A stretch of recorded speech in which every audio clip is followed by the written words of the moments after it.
Hello friends, hi. This is Dr. Gill. I want to talk to you today about intermittent fasting. Dr. Jason Fung, a Chinese-born Canadian physician and endocrinologist, published a book in 2016 called the Obesity Code. This was a seminal work, and Dr. Fung deserves a lot of credit for actually researching the literature and looking at the various trials and studies that have already been conducted, which totally go against the recommendations. The results of these studies would argue against the recommendations that have been provided to us by the American Heart Association and the Diabetic Association. Basically, all the medical organizations are usually the last ones to adopt any new advance in healthcare. And they are sort of very much wedded to holding the status quo. Obesity, metabolic syndrome, and what has driven the epidemic of diabetes, hypertension, and heart disease in the modern age. So Dr. Fung very clearly makes the case that the causes for obesity are related to two hormones. One is insulin, the other one is cortisol. Cortisol is increased when there is stress in a person's life. In fact, if somebody has a major mental illness, their cortisol is usually elevated. And then the insulin levels are raised due to our lifestyle that we have adopted in the modern age. Has only been around since farming was invented. This was invented in Samaria, that part of the world, Egypt, around 10,000 years ago. Even then, obesity was not a common problem. In fact, it was a problem with only the very rich. In fact, if you were, there have developed two kinds of malnutrition in the world now. There's malnutrition where somebody's undernourished, and there's malnutrition where people are overnourished. In the modern age, however, we have become victim of a different kind of malnutrition, which is we are overfeeding ourselves certain foods which are not good for us. We've also learned to process foods, and in our own hubris have added artificial ingredients, artificial sugars to our foods, which have created havoc with our bodies. For example, all the processed grains, the white bread, and all the different confectionaries that you find in bakeries, they have processed flour, processed grains, and this causes a spike in the insulin levels. And greater the spike, the more obesogenic or more likely it is to cause obesity. The other problem is that we have been given some bad advice. For example, there's a prevailing wisdom that you have to eat 3 meals a day, whether you're hungry or not, and people just get accustomed to this, and they've been told that, led to believe that if they miss a meal, it's going to be a horrible thing. That if they're hungry or have a fast, that might be dangerous. Nothing could be further from the truth. In fact, fasting has existed as a health option, a healthy option for fighting disease and illness since ancient times. It's also been a spiritual exercise. So many millions of people have fasted without ill effects. You have Lent in Christianity, you have the Mohammedan, the Muslim Ramadan month with no eating during the daytime. The Buddhists don't eat after their breakfast meal, and or at noon they stop eating till the next day. The Jains, it's another religion in India. The Hindus, they all have fasting as part of their religious practices. So it is not dangerous. It can be done. And in fact, you will feel better when you do it. Fasting has become very popular in the Silicon Valley area now over the last 3 years because they have discovered the benefits, although these were known in the past also. The benefits of fasting in terms of enhancing cognitive perception, acuity, all of these things. The Greeks, the great thinkers, always advocated and believed that in order to achieve or reach one's best thoughts, one had to be in a fasting state. Of course, if you do have a medical problem, you should consult with your doctor first. The doctor is most likely not aware of some of the recent data and the evolution of thought on this. But you should consult with them, because on the day of the fast, your medications may need to be adjusted. The anti-diabetic medication maybe need to be lowered. The blood pressure medicine may need to be lowered. So the problem lies, with high insulin and high cortisol, and the processed foods. Of course, our sedentary lifestyles, lack of exercise has not helped. A lot of we lead a very unnatural life nowadays, and we think it's normal, but it's not. There are so many additives that are added to processed food.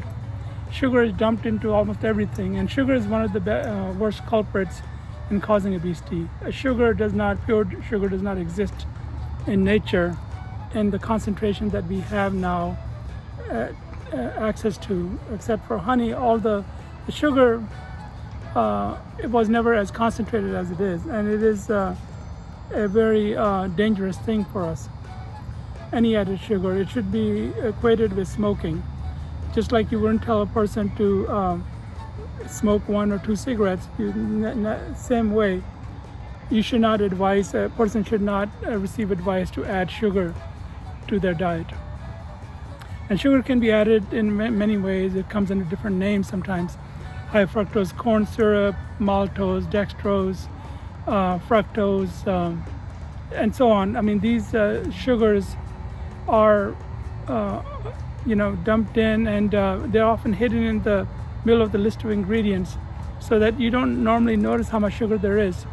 It's in pizza sauce, it's in many different food groups. So the problem is with the access to a lot of sugar, and then this idea that we have to eat 3 meals a day, and that fasting is bad for us. It's not bad. Fasting can save your life. So fasting is done by basically you skip food for like 16 hours to 24 hours. It's better to do 24, but it might be difficult in the beginning. Like people, mostly it's not like it's dangerous or anything, but people get anxious about fasting sometimes. But it's not dangerous. And so initially the fast can be you skip a breakfast, and then you skip a breakfast and lunch, and then eat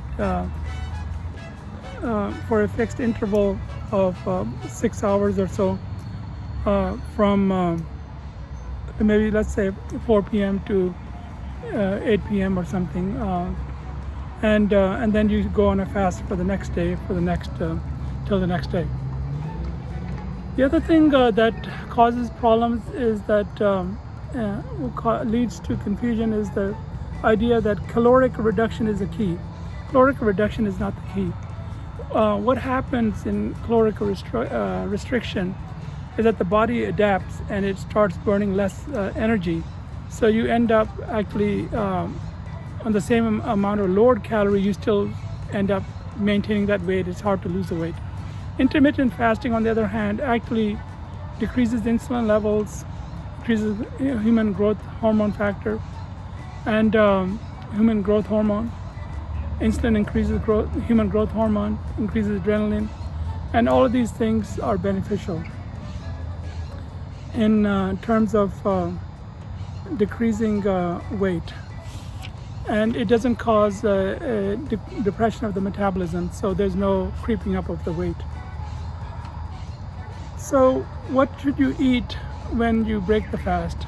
And when you break the fast, start with the fruits or legumes or salad, and a small amount, and then just have your normal meal. Don't try to make up for the meals that you skipped. Like, you don't have to eat 3 meals at one time. Okay, just eat a moderate meal that that satisfies your hunger. Speaking of hunger, hunger is regulated by a hormone called ghrelin, Ghrelin. So this hormone, it rises initially when it's time for your regularly, what you're used to. And with ghrelin levels rising, you'll feel a sense of hunger. You have to just kind of go through it, and after about an hour or two, the levels of ghrelin decrease, and your sense of hunger also decreases. In fact, later on, you will feel no hunger at all. People think that their sense of hunger is going to keep on increasing and increasing until they're, something horrible happens to them or something. This is not true. Your hunger does rise, and then it levels out, and then it levels out, and then there's no further sense of hunger. In fact, after 24 hours, people don't feel any kind of sense of hunger at all. People have described feeling somewhat clear-headed and almost like a little lift in their mood with fasting. And this is borne out by other accounts.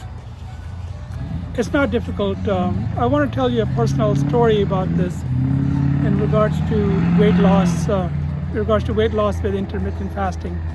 I was overweight. I was 232 pounds. It's about 2 years ago when I got this book, and then I started implementing the practices that he has detailed in the book. And now my weight is like 212, so I lost almost like 20 pounds, and it has made a big difference for me.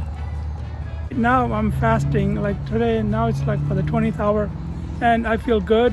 I don't feel hungry or famished or anything, and and so it can be done, and done very successfully and to your advantage, emotional advantage and physical advantage. The other things that I wanted to emphasize to you was that there are a few things, like any carbonated beverages, anything that has artificial sugar in it, shun it, because although the artificial sugars may not have the calories, but they induce the insulin response just like regular sugars do, and it's the insulin spike and response that continues obesity.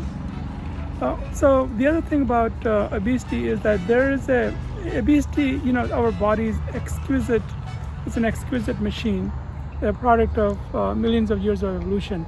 It has the intelligence to regulate and finally regulate many different functions of our body. It regulates electrolytes, hormone levels with feedback mechanisms, and also the other functions such as with any disorder, the body has a tendency to heal itself. It has the wherewithal to do that.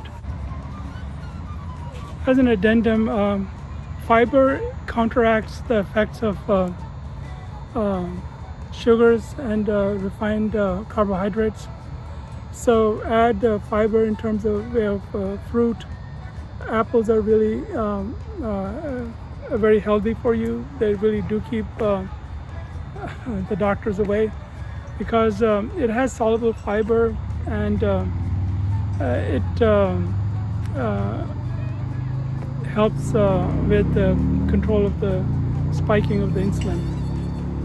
So if you add a fruit like apple once or twice a day, it'll be very helpful to you.